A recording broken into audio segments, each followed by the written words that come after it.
ওয়ামান ক্বামা লাইলাতাল কদরি ঈমানান ওয়া ইহতিসাবান গুফির লাহু মা তাকদ্দামা মিন যামবি।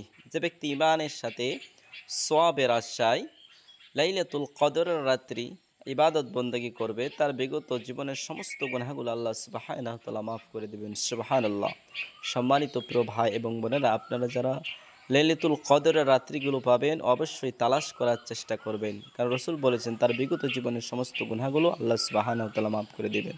সে রাতগুলো হলো 21, 23, 25, 27, 29। এই 5টি রাত বেশি বেশি করে জাগবেন এবং আল্লাহ রাসূল সাল্লাল্লাহু আলাইহি ওয়াসাল্লামের রাতে বেশি বেশি এই দোয়াটি পাঠ করতেন। আল্লাহুম্মা ইন্নাকা আফুউন তুহিব্বুল আফওয়া ফাআফু আন্নি। হে আল্লাহ, আপনি ক্ষমাশীল, আপনি ক্ষমা করাকে পছন্দ করেন, অতএব আমাকে ক্ষমা করে দেন।